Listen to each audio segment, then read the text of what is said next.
The following audio drama is rated PG for depictions of graphic violence and adult language. Listener discretion is advised.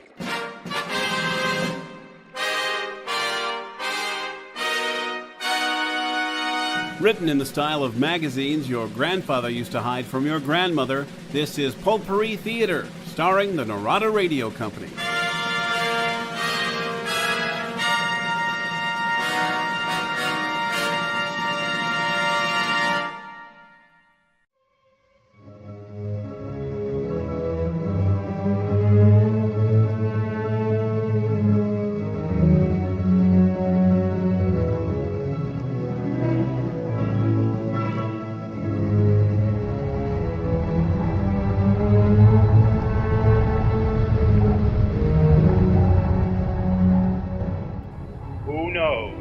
What evil lurks in the hearts of men? The shadow knows. Ostrich Publishing presents The New Adventures of the Shadow, the mystery man who strikes terror into the hearts of criminals. These dramatizations are designed to demonstrate forcibly, to young and old alike, that crime does not pay. The Shadow's newest adventure will begin in just a moment.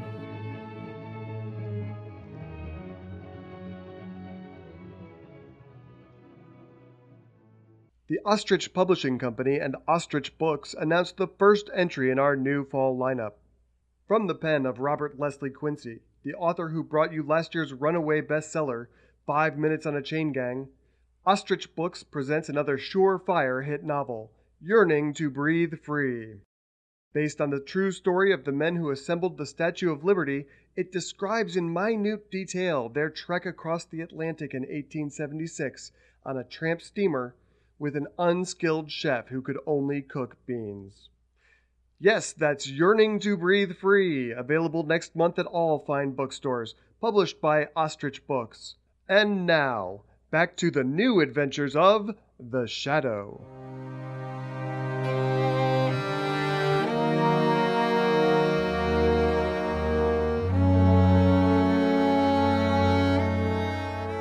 The Shadow, Marmont Cranston, a man of wealth, a student of science, and a master of other people's minds, devotes his life to righting wrongs, protecting the innocent, and punishing the guilty. Using methods that may someday be used by all law enforcement agencies, Cranston is known to the underworld as The Shadow. Never seen, only heard, as haunting to superstitious minds as a ghost, as inevitable as a guilty conscience. Cranston's friend and aide, the lovely Eugenia Wood, is the only person who knows to whom the voice of the invisible shadow belongs. Tonight's story, The Shadow's Legacy.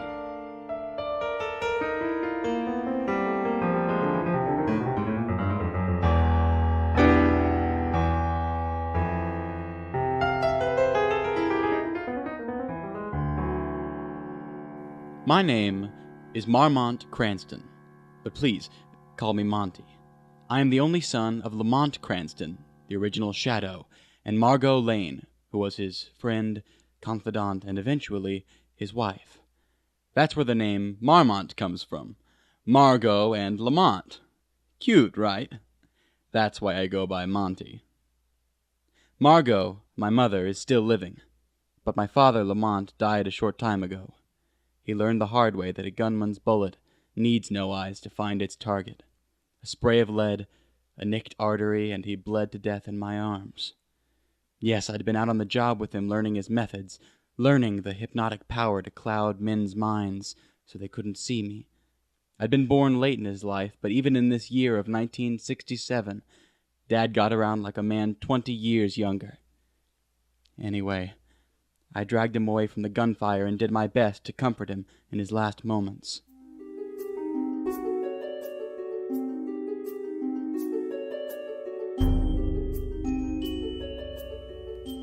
Dad, shh.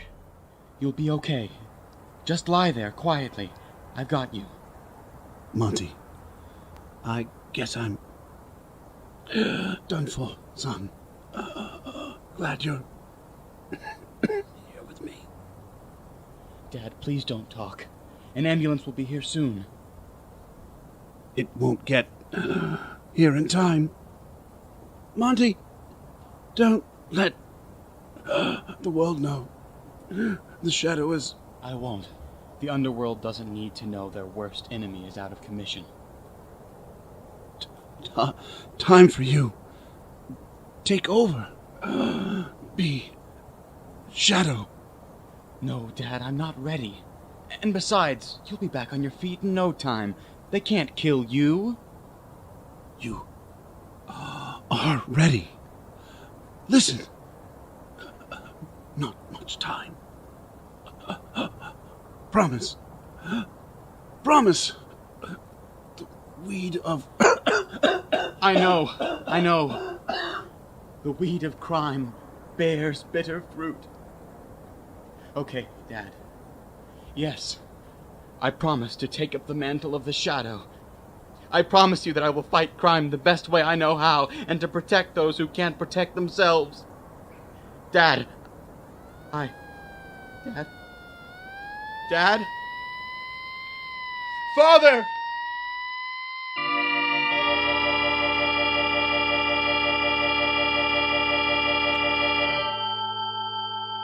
Monty, dear, sit down here next to me.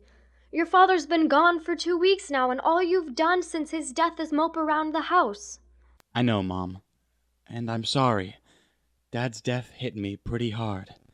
I'm glad I was there so he didn't have to die alone, but Yes, I know. I would have given anything for him to die of old age in his bed. Oh, my dear boy. Your father was so very proud of you. I know he hoped that you would take up the Shadow's mission, but I can't... Well, do you think it's right for you? I'm torn, Mom. I know I've got the ability, and the strength, and the mental powers that Dad had. But do I have the drive? Is this whole crime-fighting deal as important to me as it was to Lamont Cranston? Is he saddling me with decades of the thankless pursuit of criminals? Is that what you think of the Shadow? Of your father? No, but he found fulfillment in all of that, and I'm not sure it'll be the same for me. And I've been meaning to tell you, I'm leaving for a little while. Will you be coming back? Honestly, I don't know. I'm catching the city of San Francisco to the coast tomorrow morning out of Grand Central. Let me see what the other side of the country can offer Monty Cranston. If I don't like it better than New York, I'll come back. Deal? Deal. Now give your mother a kiss. And I'll help you pack, all right? Okay. Thanks, Mom. You're an awful good sport about this.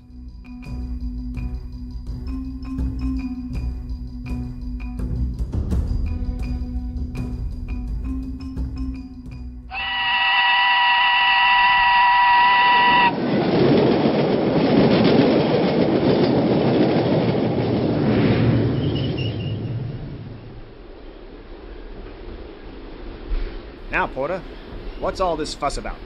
Why can't you tell me who's in compartment 6? Just wait a minute, Mr. Conductor. I can tell you Mr. Marmont Cranston booked the compartment, but danged if I know what the guy looks like, nor even if he made it aboard. Every time I open the door, there's nobody there. And I'll tell you what else. I swear that when I shut the door, I hear some kind of spooky laughter. Are you looking to get suspended, Porter? Why, no, sir. Well then, you'd better quit drinking on the job. Spooky laughter from an empty compartment. Go get some black coffee. Sober up.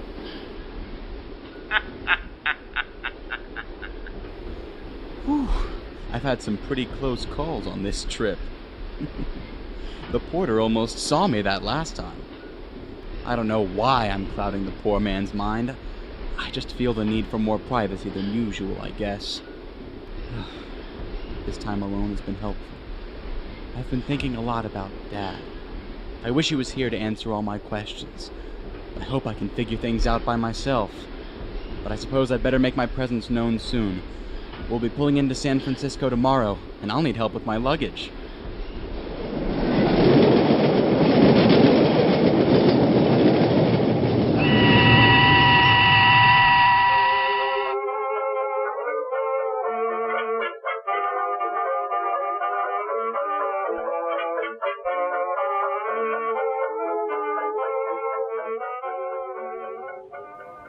Francisco!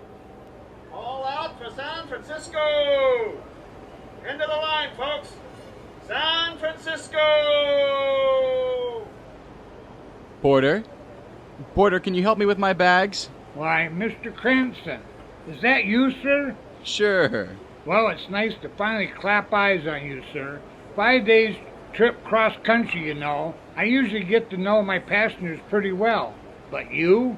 Yes, I needed some quiet and privacy, and I appreciate your patience and discretion on the journey. Please, take this for your trouble. Thank you, Mr. Cranston. Right this way, sir. Ooh, whoops! I beg your pardon. I was in such a rush, I didn't see you there. Welcome to San Francisco. Wow. Do they all look like her in California? Can't say, sir. Liquor's my weakness, and blondes ain't. Well, it's a pity I'll never see her again. She's already disappeared into the crowd. Oh well. Lead the way, Porter.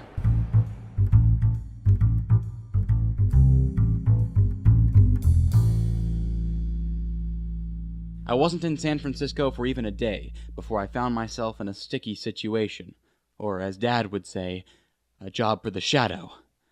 I'd left my hotel room on Geary Street and was just wandering around, mildly hungry, but not sure what I was in the mood for, when... Ah! Get off me! Get off me! Let go of me, you bastard! Ah! That came from down that alley. That girl, she's surrounded by 3 men. I don't see any guns, but that doesn't mean her life's not in danger. Well, I guess it's time to put Dad's lessons to good use.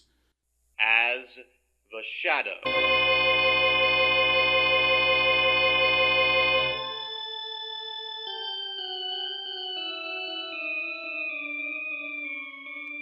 That's a nice purse you got, girlie.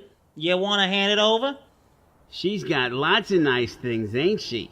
After she takes the purse off her shoulder, she should take a few things else off, ain't she? Yeah. You want my purse, brain trust? Here, take it. Oof! Hey now, you just made me mad. Grab her, boys. Don't you lay a finger on me, you. Yeah. I would listen to the young lady if I were you, gentlemen. What? Who said that? Was that you, Louie? No, I didn't say nothing. Hey, show yourself. Don't bother trying to find me. I am here, in the shadows.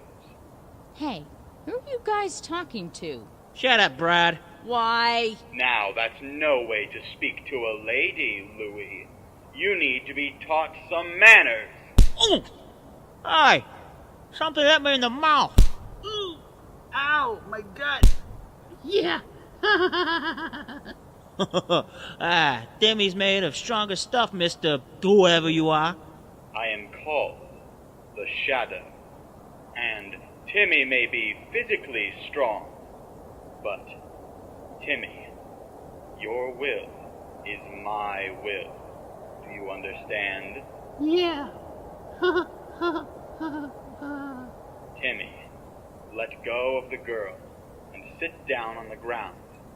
Do you hear me? Let go of the girl and sit down on the ground. Timmy, do as I command. Your will is my will. Yeah.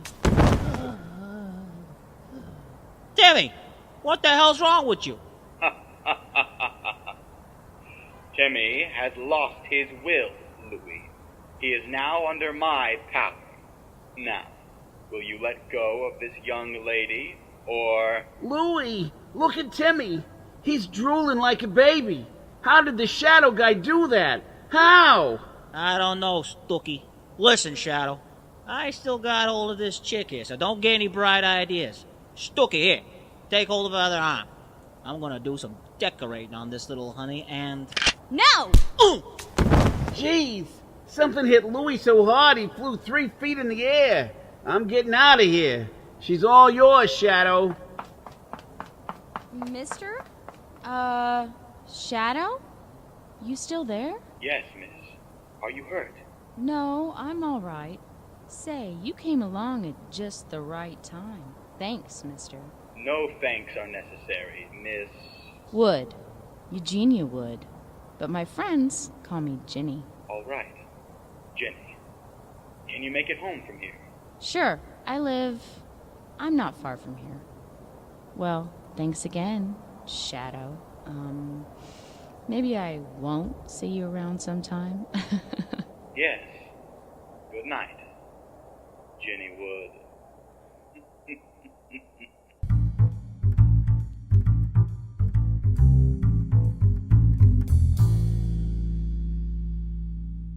Yes, the girl I saved, the Shadow saved, was the same girl who'd bumped into me on the train. And now I knew her name. And when I returned to my hotel, I found her name in the city directory. Eugenia Wood lived on Vallejo Street in Pacific Heights, and Monty Cranston was going to plan an accidental meeting with this intriguing young woman the next morning.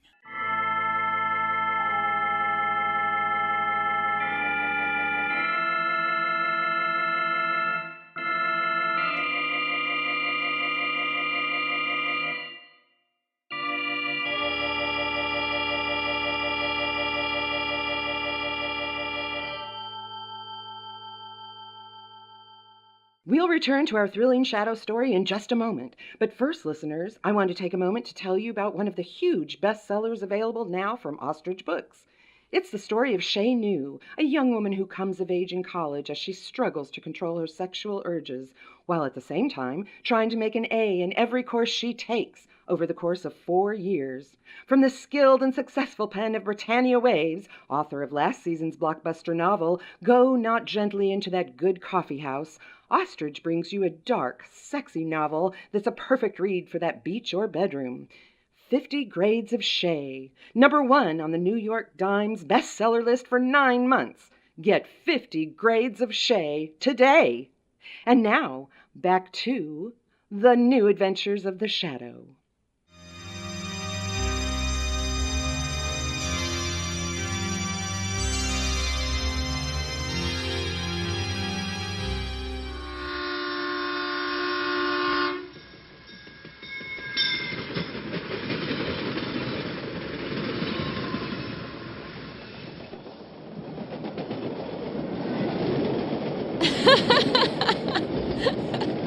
All right, Monty Cranston. Tell me exactly why I'm on this eastbound train with you.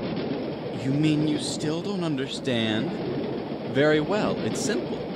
I've kidnapped you and plan to extract a ransom from your rich papa. Ho ho! This is where your diabolical plan falls apart, Mr. C. My papa has no money. He's just a poor fisherman. Poor, but honest. That's my papa. All right, then. I've kidnapped you to save your poor but honest papa from one more mouth to feed. And for that, you shall have his undying gratitude. Oh, Monty. It's been a wonderful 3 weeks. Whoever would have imagined that one day I'd bump into you on the train, and the very next day I'd run into you in front of my dry cleaners. It's remarkable. My head is swimming. I must admit, darling, I've had such a lovely time with you in San Francisco, and now to be traveling with you to New York is like a dream. Do you think your mother will like me?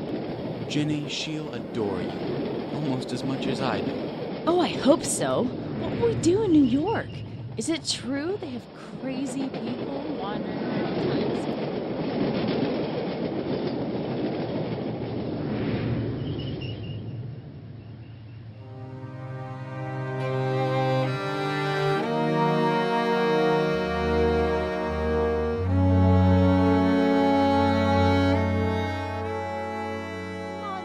Monty, there's my darling boy. Hello, dearest. It's good to be home. You look wonderful. Mother, I'd like you to meet Miss Eugenia Wood. Jenny, this is my mother, Margo Lane Cranston. I'm pleased to meet you, Mrs. Cranston. Monty's told me so much about you. I feel we're practically best friends. Well, that's very nice of you to say, Ginny dear. I'm sure we shall be very good friends. Now, are you too hungry? The food on the train must have been simply dreadful. Cook's got a lovely soup on the stove and a plate of roast beef sandwiches. Come along, children, let's eat. Well, you're in, darling. What? How could you tell? Mother would never offer a casual meal of soup and a sandwich to someone she didn't like.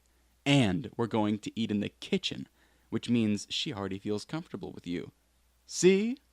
Now I won't be at all surprised if she breaks out her favorite scotch and tries to get us all drunk. She is a grand old dame, isn't she? Well, what are we waiting for? Come along, Monty, let's eat.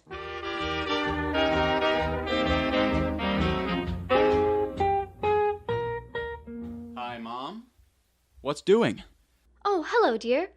Where's Ginny? Upstairs, taking a little afternoon nap. She's all worn out. Well, I'm not surprised. She eats like a lumberjack. How on earth does she maintain that svelte figure? Chasing after me, I guess. She does love to eat. That's good, though. I like that one, Monty. She's a keeper. Mom, do you mean it? You really like her? Would I say so otherwise? Now, does she know about, My secret? No, how could she? Although there was a close call on the train. It was the strangest thing. You see, I've discovered that I love to watch her while she sleeps. Odd, yes, I know, but her face goes all... well... Anyway, one night I had shifted to the shadow, don't know why, clouded her mind while she slept, and... well, it was as if that action alone caused her to turn her head, open her eyes, and look directly at me. Well, not at me, because there was no way she could have seen me. She said one word, then closed her eyes and fell back into a deep sleep. The next morning she didn't say anything about it, so I figured she must have been simply dreaming. what was the word? What was the word she said? Safe.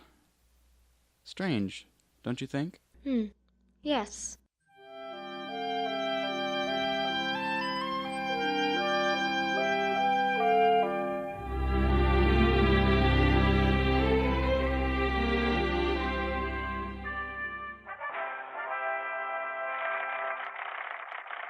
Good evening. This is Walter Contrite with the Evening News. Our top story tonight concerns the strange skin rash that our American soldiers have been contracting in Vietnam. You may recall we reported first on this some weeks ago. Military physicians at Walter Reed Medical Center and Bethesda Naval Hospital have been puzzled by this rash. It is apparently quite contagious, causing severe itch and discomfort, and seemed for the time being to be resisting standard treatment. Today, however, seemingly good news comes from the Pentagon, with reports of a possible cure. A Dr. Sergei Demidov, who up to now has been unknown to military medicos, presented several rash-affected soldiers to the press who had been under his treatment. We take you now to Fort Hamilton Army Hospital in Brooklyn, where Don Fairchild has an exclusive report with Dr. Ginny, what? I was watching that. Monty Cranston. That story about the soldiers and their terrible rash is making me all itchy. Now, you promised to take me to your friend's cocktail party tonight, and you haven't even started getting dressed. Now, please, darling, run upstairs and shave, and put on that very nice tuxedo I've laid out on your bed. That's a good boy. Okay. Speaking of cocktails, Ginny, how are your martini skills? Not bad. Nobody's died yet. Perfect. Will you mix some up and bring me one while I shave? I need a drink before we face society. Just wait till you meet Mr. Fred Yost.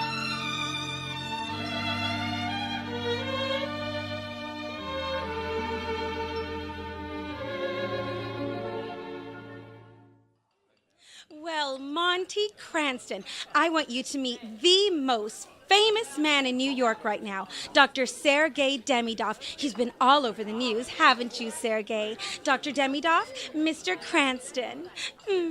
Not the Dr. Demidov.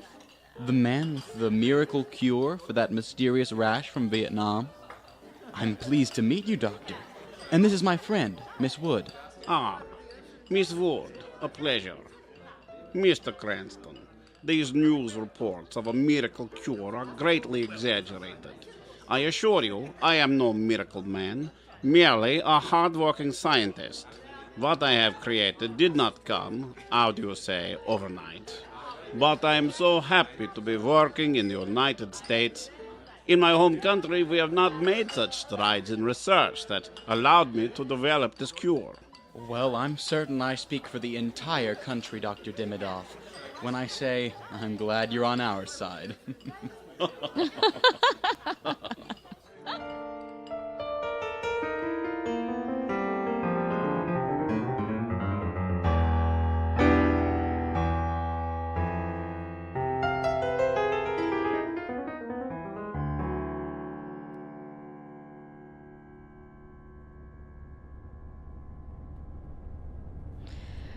Oh, darling, I had such a wonderful time. You do have the nicest friends. I'm positively worn out from talking, and my sides hurt so much from laughing at those funny stories of your friend. Oh, what was his name? Fred Toast? Yost, Jenny. Fred Yost. Yes, he's quite a funny... What's wrong, dear? All of a sudden, you trailed off at the end of your... Oh, I'm sorry, Jenny. My mind's been occupied with our new friend, Dr. Demidoff. Really? Well, how so? You seemed rather impressed with his achievements earlier. Yes, I was. On the surface, he seems to have brought about a rather remarkable cure to a potential epidemic in our military forces. Well, what's wrong with that? Seems to me you'd be happy about it. What with all the bad news that seems to be coming out of Southeast Asia these days. Well, let's just say I picked up on something. Some kind of strange vibe he was sending out in unguarded moments. I can't quite put my finger on it, but there's something dishonest about the man. A strange vibe, Monty? You're hip with the boss slang, Dad, but don't tell me you believe in psychic powers, mental telepathy. I do, Jenny, and I'm telling you that Dr. Demidoff is up to something horrible, and I've got to find out what it is. You mean as the Shadow? Jenny, you mean you know? Darling, I've known for weeks. Tell you the truth, I've known since that day in San Francisco when you pretended to bump into me. Don't ask me how, Monty dear. But I put two and two together after that. And of course, part of the equation is that night in the alley when the Shadow helped me against those 3 horrible men. But why didn't you say something? Well, I had hoped you'd eventually say something to me. Obviously, you weren't ready to reveal your secret. But it seems we've reached a point, dear, where this is moot. You are the Shadow. You sense something is goofy about Dr. Demidoff, and you're going to do something about it. Yes, but... And I want to help. You do? And I'm grateful, by the way. Maybe I should have mentioned that first. Thank you for saving me in that alley. I thanked the Shadow back then, but I'm thanking you now. Darling, there's no need to thank me. What? I was waiting for you to interrupt me again. Oh, you.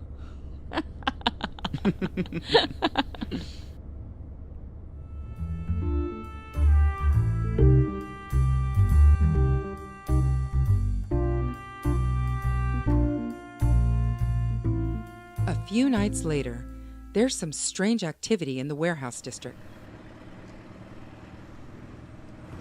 A large truck with military markings pulls up to a seemingly abandoned structure, and the driver raps on the big sliding door. A small panel at eye level slides open. Yeah? It's me. I got the specimens for the doc. Okay.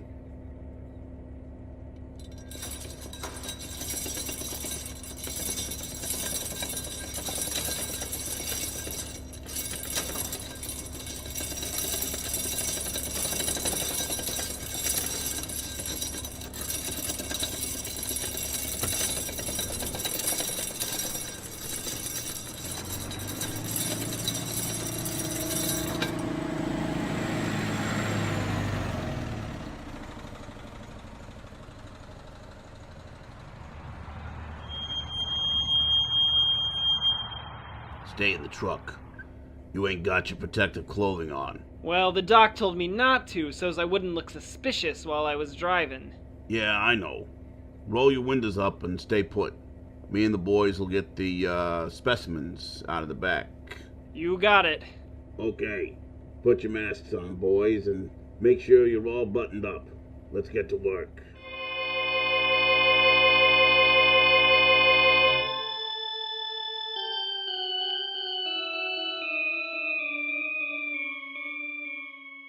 Okay, Doc. They're all ready.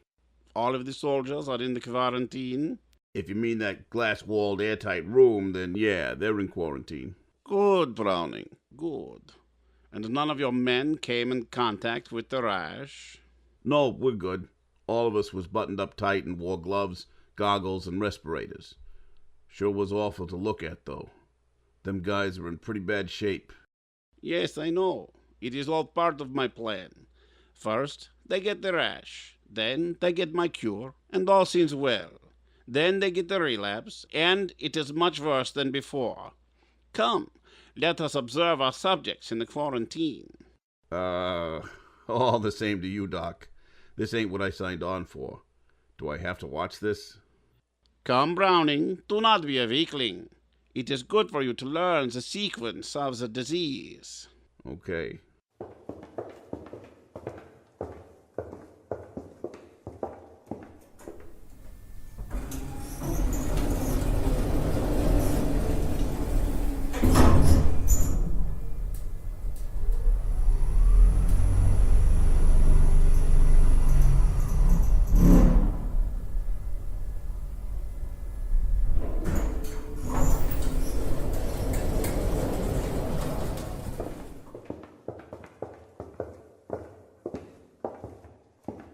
Here we are.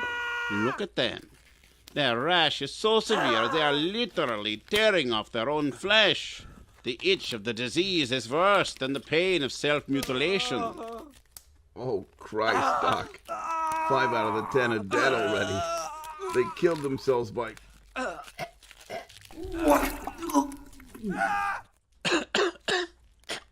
Yes. By tearing off their flesh and bleeding to death. And the others will follow. Look at them. Listen to their screams. Their moans of agony as they suffer and die. Yes, friend Browning, I think we can now claim that my treatment is a success.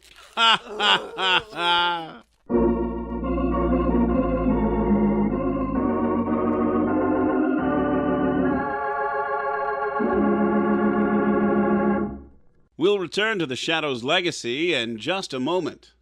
But first, Ostrich Audiobooks presents Werewolves of London by Federal Stone Cipher, based on the hit song by Warren Zevon. It's the tale of a hairy-handed gent who, even though he runs amok in Kent, nonetheless dresses to the nines. Seeking his prey between Soho and Mayfair, this wolfman isn't looking for blood. He's just looking for a good time and someone to dance with. By special arrangement, Werewolves of London is read by Her Majesty Queen Elizabeth II of Great Britain. I saw a werewolf drinking a pina colada at Trader Vic's. His hair was perfect. He took me home to see his necktie collection, and when he tied me to the bed, I knew immediately that I'd like to meet his tailor. Ew. That's Werewolves of London by Federal Stone Cipher, available now from Ostrich Audiobooks. And now, back to The New Adventures of the Shadow.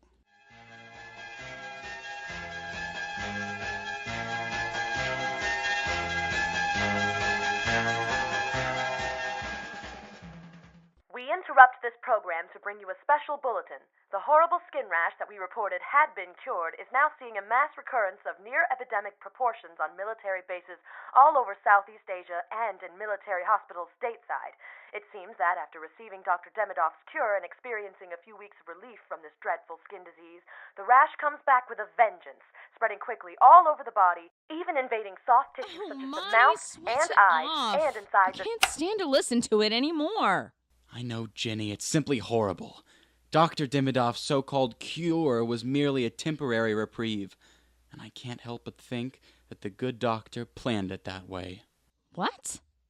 How can someone create a cure that's worse than the original disease? That looks like a full recovery and then turns into an extreme relapse? Jenny, this is 1967. Great strides have been made in medical research, including some experiments with something called DNA and the human genetic structure. Dr. Dimidov is a genius, I'll give him that much, a man with a vast IQ.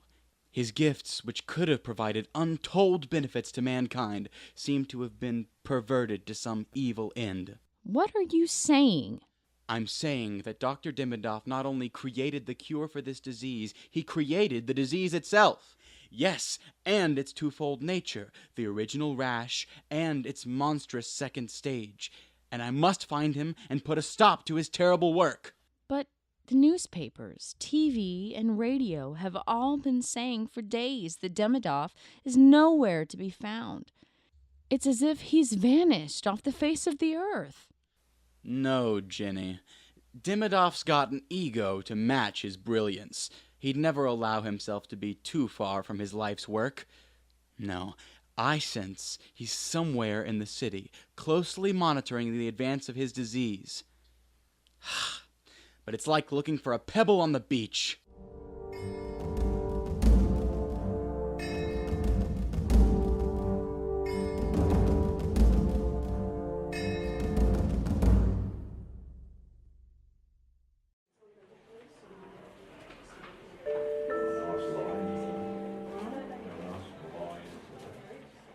Doctor, I know your Army rank is captain, and I'm just a detective sergeant on the NYPD. But this is a crime we're talking about.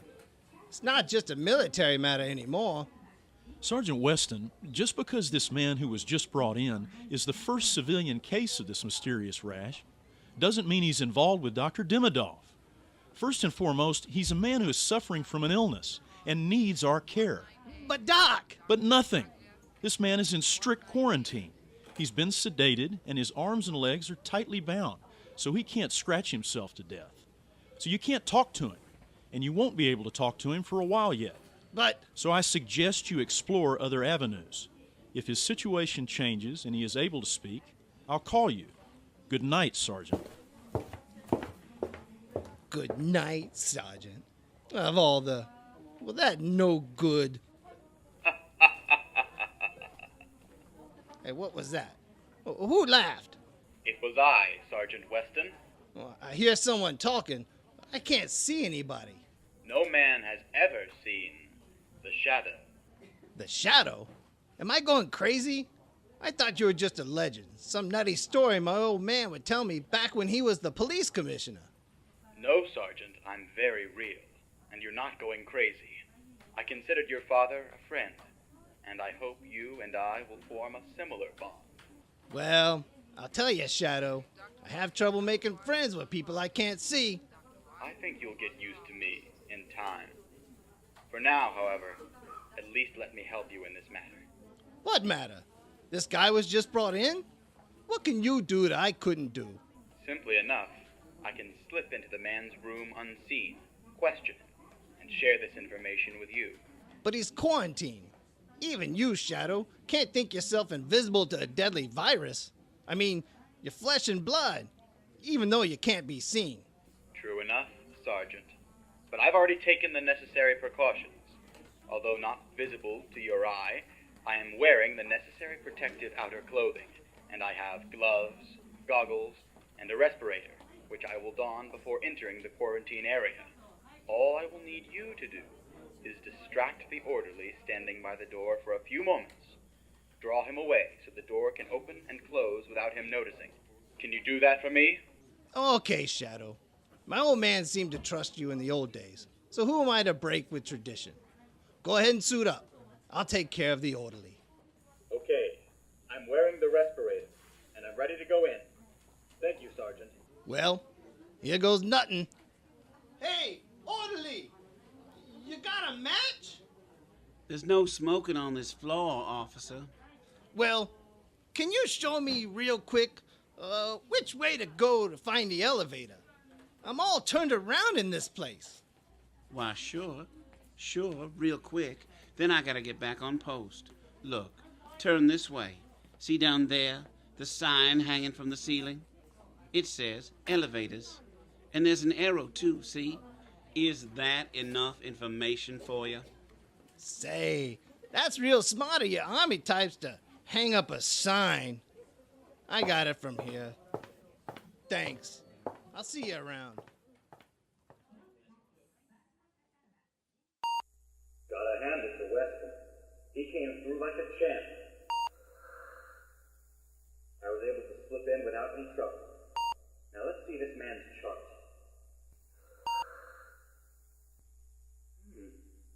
Well, what do you know? It's Robert Browning. Better known to the underworld not as the English poet, but as Dirty Work Browning, the henchman for hire. You must have been working for Dimidoff, Browning, but you got a little careless, didn't you? I imagine it gets tiresome wearing this protective clothing all the time, doesn't it? Did you touch an infected soldier and then scratch your nose or something like that, Browning? I can't say I'm sorry. Oh, looks like you're waking up. Hello, Dirty Work. Who's talking? Where am I? Who's there? Oh, Christ, my skin. It itches like fire. Is somebody there? Please, let me have my hands. I can't stand this itching. Let me loose so I can scratch. I can help you, Browning. I can let you have control of your hands. But you've got to help me first. Who is it? I can hear you, but I can't see you. Christ almighty, yes. I'll tell you anything. Just let me have my hands. It itches so bad. My skin feels like it's infested with ants. Browning, tell me where I might find Dr. Sergei Demidov. Where is he hiding? And what else does he have planned? Demidov, he did this to me. He infected me, then laughed. He said there was an antidote, but it would go to the highest bidder when he was good and ready to sell it. He said he's going to throw some infected blood in the city reservoir. Then he drove me to this hospital and ran off, leaving me inside the army truck. The bastard. If only I could get my hands on... My hands! Give me back my hands! Untie me! Not yet, Browning. Not yet. Tell me where Demidov is hiding. He's in this city, isn't he? Tell me where. The Shadow commands you. The Shadow? But you're... I heard rumors that you'd been bumped off about 2 months ago. Are you a ghost? Not a ghost, Browning. More like the spirit of vengeance. Vengeance for the hundreds of innocent servicemen brutally slaughtered by Dimidov's cruel disease. Now tell me where he is. And you promise you'll let loose my hands? You'll... Yes, Browning. I promise. You'll be able to scratch to your heart's content. Thank you, Shadow. Demidov's got a secret lab in the warehouse district. It used to be McBain's first storage, all boarded up on the outside, but you can still read the lettering over the door. He's leaving for the reservoir at midnight. Now can you let me loose? Please, Shadow, I need relief. Yes, Browning. Hold still for just a moment more while I unbuckle these leather straps. There you are. I hope it makes you feel better.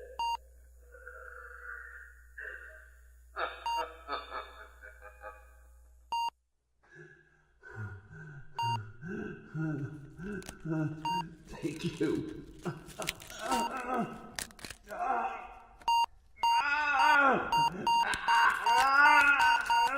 Oh.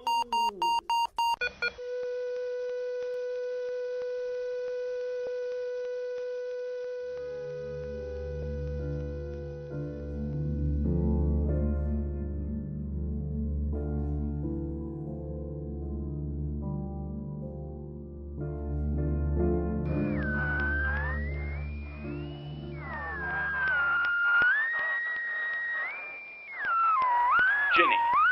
Shadow calling Ginny. Do you read me? Over. This is Ginny. Go ahead, Shadow. I am in transit to McBain's Fur Storage, an abandoned warehouse in the district, believed to be the hideout and lab of Dr. Demidoff. Notify Sergeant Kirk Weston of the NYPD. Tell him to surround the building, but to ensure his men are all protected from the chance of infection. They must all wear the protective clothing. And Ginny, for your own safety, don't go near it. Acknowledge. Understood, Shadow. And take care of yourself, darling. Ginny out.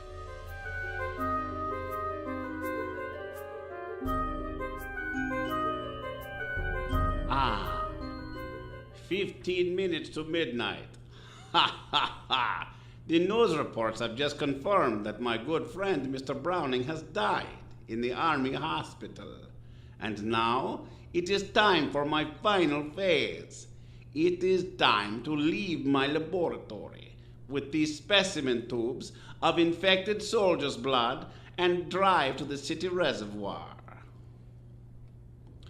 But first, I take the glass tube, which contains a precious antidote to my disease, from the wall safe, and place it here in this special box lined with foam rubber. Yes, the Americans, they will pay a good price for this antidote, but I will not reveal that I have it until nearly every one of their soldiers and everyone in this city is dead from the rash. Ha ha ha ha! That was strange. I could have sworn I heard someone else laughing. Perhaps you did, Sergei Demidov. What? Who said that? Who's there? Perhaps you have heard of me. Men call me the Shadow. The Shadow? Yes, I have heard of you. You use silly parlor tricks to make men think you are invisible, but you do not frighten me. No. No, I am a man of science. Perhaps you have succeeded in hypnotizing me so as to make yourself unseen, but I am not so superstitious as to think you are merely a voice floating in air. You can die. You can be killed. Yes, Demidov, what you say is true. I can be killed. But that will not happen today.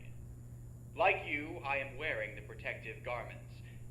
But I see that you are not wearing a respirator. Is this because your virus cannot be contracted by airborne means? Yes, Shadow. Your surmise is correct.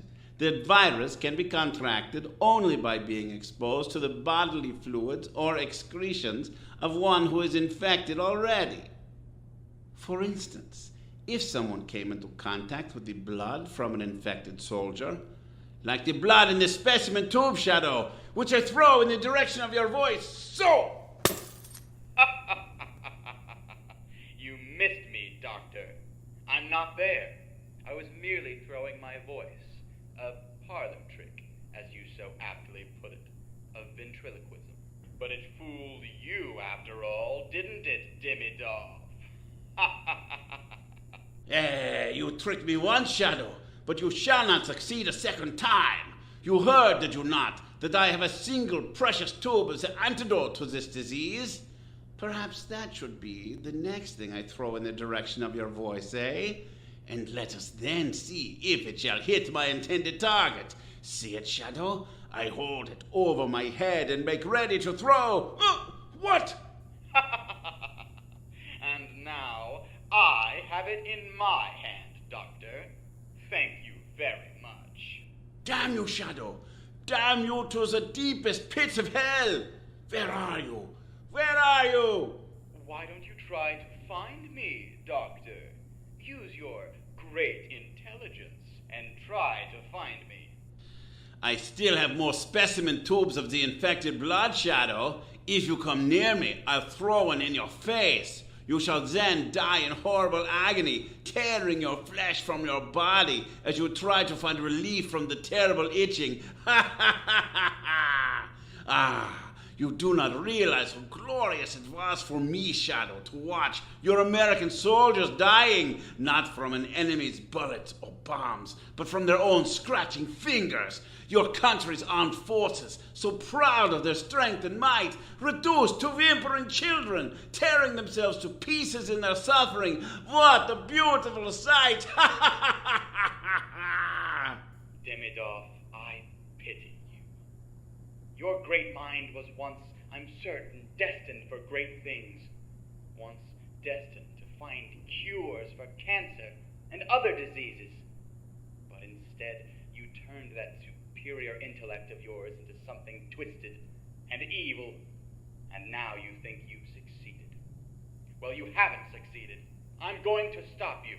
You pity me? I, the great Demidov, pity you. You, Shadow, and all other puny Americans. Hear that, Demidov. The police are on their way. Soon your secret laboratory will be surrounded. You're finished, Doctor. No, Shadow. I still have the upper hand. All I have to do to defeat you, the police, and the entire military might of the United States is take 3 steps to that table over there and press the red button on that remote control device. This entire building is wired with explosive charges that will kill you as it crumbles to the ground and destroy the tube you carry, which contains my antidote. Yes, Demidov.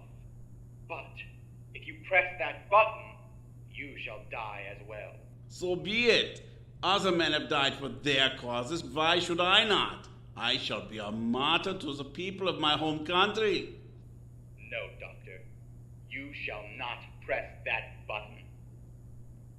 Listen, Sergei Demidov.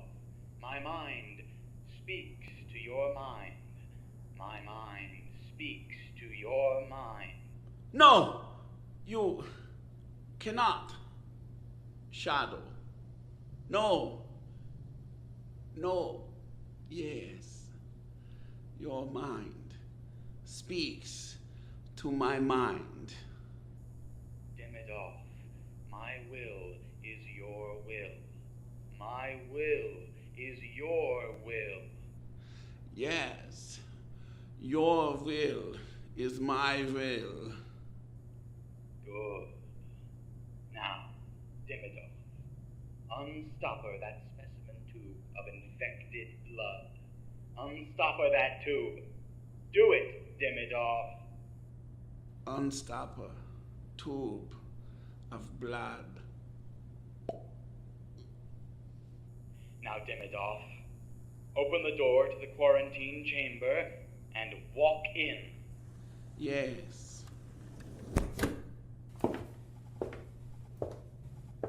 And now, Demidov, I shut the door. Demidov, remove your gloves. Pour the infected blood from the tube into your hand. Yes. And now, Demidov, your will is now your own. What? What has happened? Why am I in the quarantine? Huh?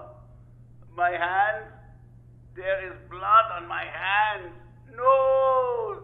Shadow, wait, no! Help me! Yes, Demidov, there is blood on your hands. The blood of hundreds of poor young men who died from your cruel disease. And now, justice is being served, Dr. Demidov.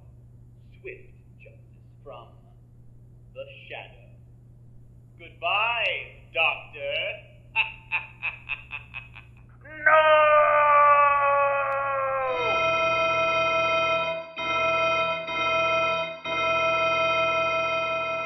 The Shadow will return in a moment, listeners, with the thrilling conclusion to tonight's adventure.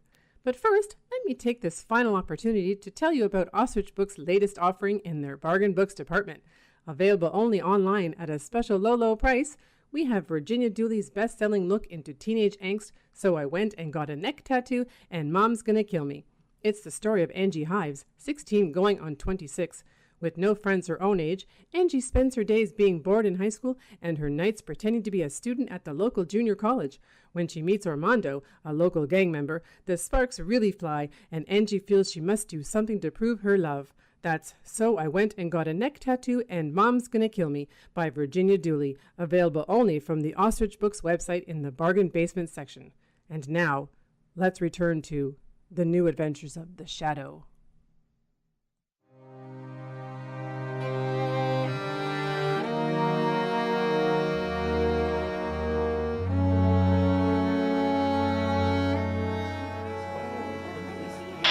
Dr. Jimmy Dog!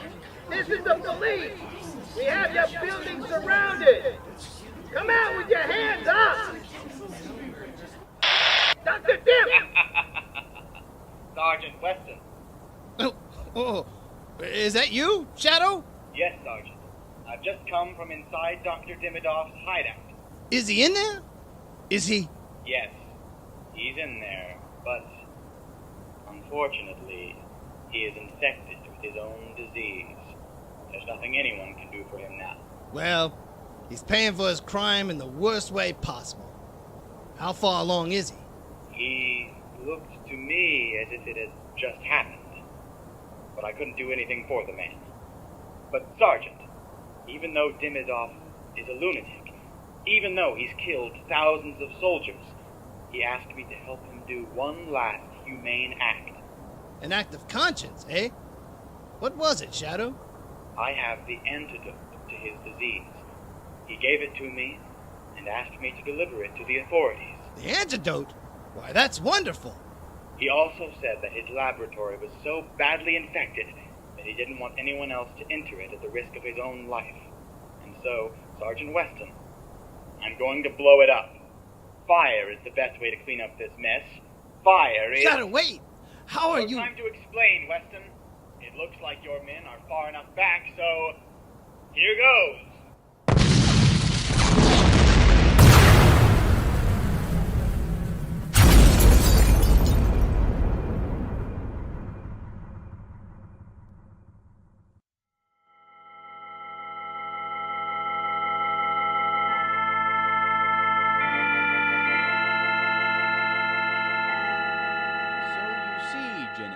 Blowing up the building was the fastest way to kill the remaining virus. The fire caused by the explosion was hot enough to scour the germs off the face of the earth. But did Demidoff really ask you, the Shadow, to blow it up? Did he ask you to give his antidote to the authorities? Were his last thoughts really of the safety of humanity? Darling, do you know what happens in a dictatorship to a fallen hero? I think so. He becomes a martyr to their cause, a linchpin of sorts, to help unite the people of the state. Exactly. And what happens in that same dictatorship to a disgraced hero? His name gets erased from the public memory. Do you mean... Yes, by claiming that Dr. Dimidoff had tried to aid the people of the United States in his last moments, the Shadow caused his disgrace in the eyes of his home country. So even though Dimidoff killed thousands of his country's enemies for which they would normally bestow upon him medals and glory, his government could never forgive this final penitent act. Well, speaking of medals, everybody's talking about pinning one on the Shadow for defeating Demidoff and getting the antidote to the authorities. No, Jenny. Public acclaim is not the Shadow's goal.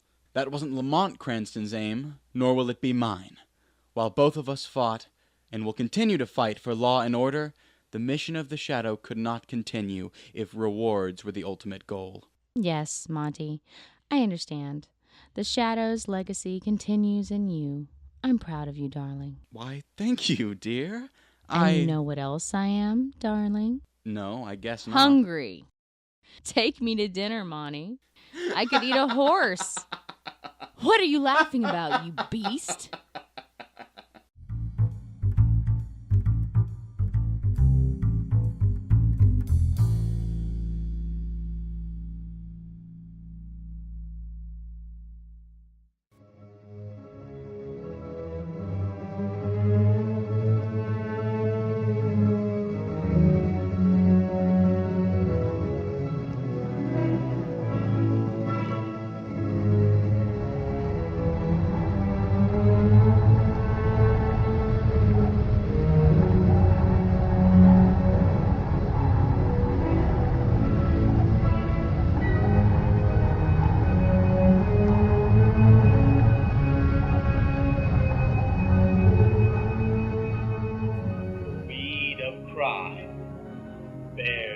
bitter fruit. Crime does not pay. The shadow knows.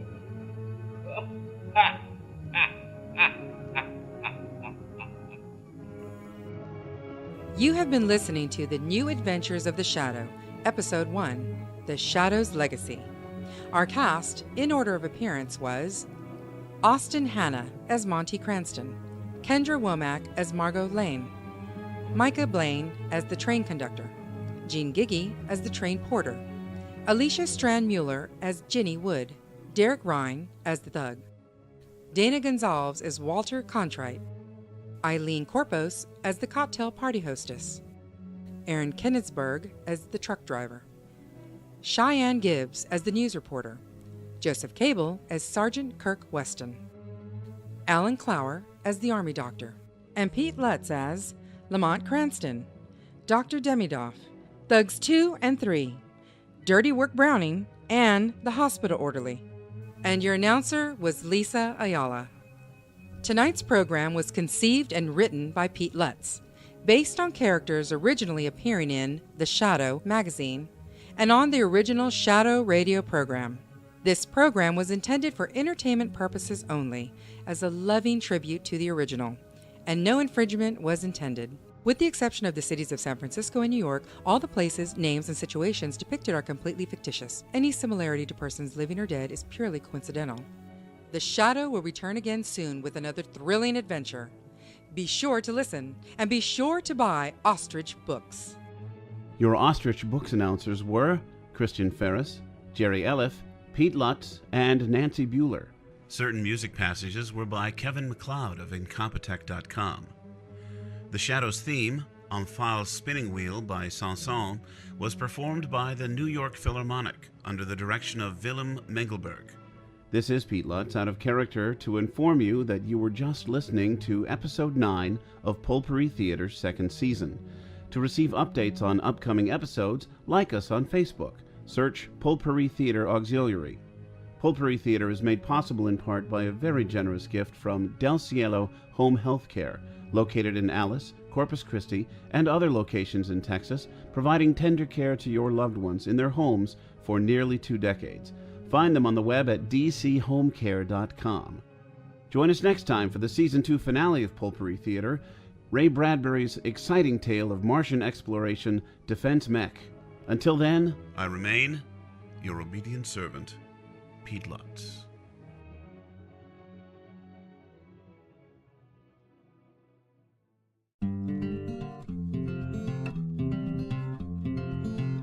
The preceding production was sourced from materials in the public domain, except where indicated. The audio play script and the production itself are original works and are the property of their creator, and thus protected by copyright. This production was pre-recorded and mixed at 63 Audio, Corpus Christi, Texas. Remember, Pulp-Pourri Theatre is your source for the best in audio drama. This has been a 63 Audio production.